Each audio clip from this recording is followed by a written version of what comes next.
It is such an honor to be here tonight with the CEO of Conscious Capitalism, Karen Sammon, here at CodeLaunch 2023.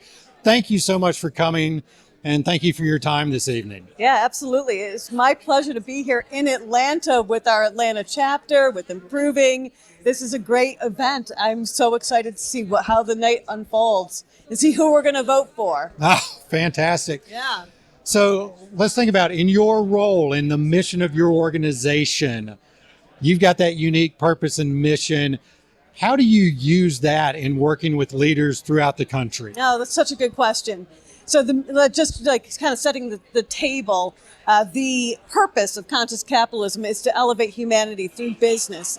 And we are working together with leaders who are like-valued to change the practice and the perception of capitalism. And so we work one-to-one, one-to-some, one-to-many in events like this where we can talk to leaders of businesses at all states and stages who share our management philosophy, our business philosophy, driven by a higher purpose, a conscious leader working on their own leadership, building a culture, conscious culture, one of trust, one where people feel like there's belonging. And of course, using our stakeholder model to make sure that the whole ecosystem is healthy. And so we are working, to bring 1 million conscious capitalist leaders into the movement. We think that we can tip the scales at that point. We will have changed the practice and perception of capitalism. Does the millionth get like some special prize? No, we just keep going from there. We go from 1 million to 1 billion, and we just keep moving. I do say in the organization, our job is to put ourselves out of business.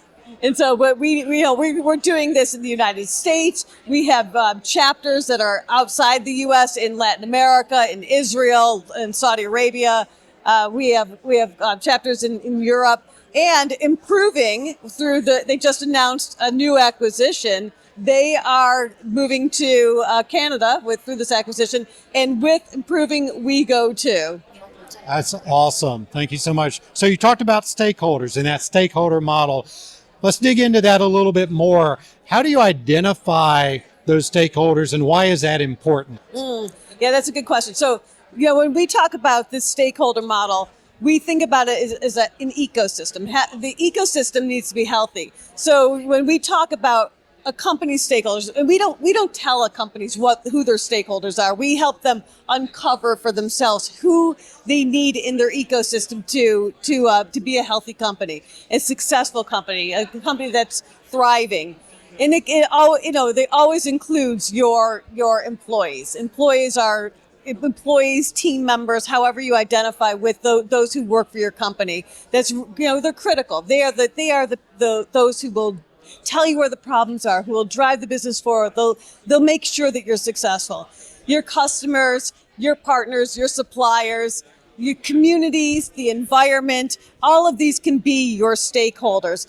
And of course, there's your investors. And we want to make sure that investors take an outsized risk. And so, of course, investors deserve an outsized return. And what conscious capitalism espouses through our stakeholder theory is that when everybody's taking care of the business, the investors, the private equity, venture capital, they get that outsized return because the ecosystem is healthy. So we're talking about the returns. Of course. How does conscious capitalism differ from perhaps your traditionally profit-driven models? Well, we are profit-driven. So when you think about conscious capitalism, it is not purpose or profit. It's the intersection of purpose and profit. It is that intersection that's most important. So of course, companies need to be profitable. Profit is like your red blood cells. What keeps you alive is your red blood cells in your body, but you don't live to make your red blood cells. They are the outcome of being a healthy body. So when we think about our stakeholder model, that whole ecosystem generates those profits for the corporation. Fantastic.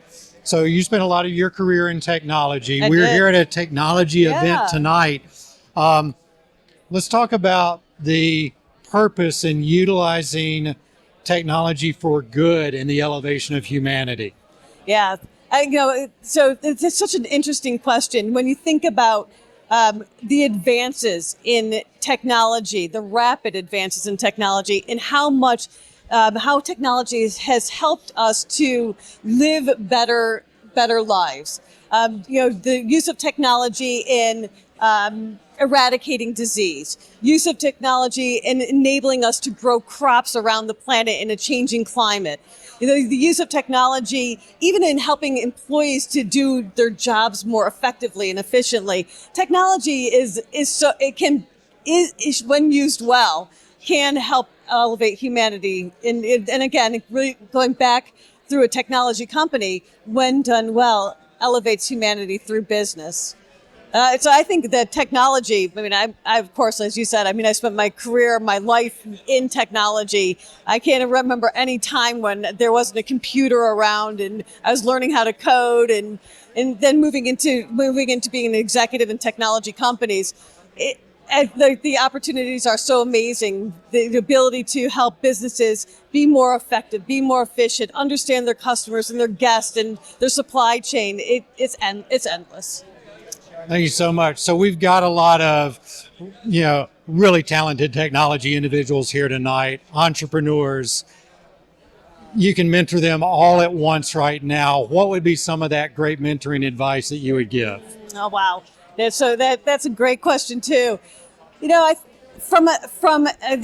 young. Well, I don't know if they're all young, but they're entrepreneurs. They're executives that are focusing on their leadership. They're focusing on their businesses. They're learning new skills. From a conscious capitalism perspective, leaning into community, a community that's caring like conscious capitalism, that can provide different perspectives at different levels of business, that can help guide through the ups and downs of business. And that, we talk a lot about these conscious leaders who have done amazing, magnificent things. And the road to get there, has been up and down and bumpy. And so, working on your own internal leadership, don't forget about your own internal health, because that's going to drive you to be able to navigate the road. Leaning into your culture, remember your team members. They will do amazing things for your company. As you take care of them, they will take care of you. Then, of course, the ecosystem, and thinking about, how do I get to a win-win-win? We don't like to focus on an I win, you lose. Like, the mentality of business is so competitive, but an I win, you lose doesn't serve that ecosystem. When you think about, hey, how can we all win? Where without trade-offs, you will outperform. Fantastic. Karen, thank you so much for your time. Thank you so much for being here tonight. So good to meet you. It's a pleasure to be with you. Thank you.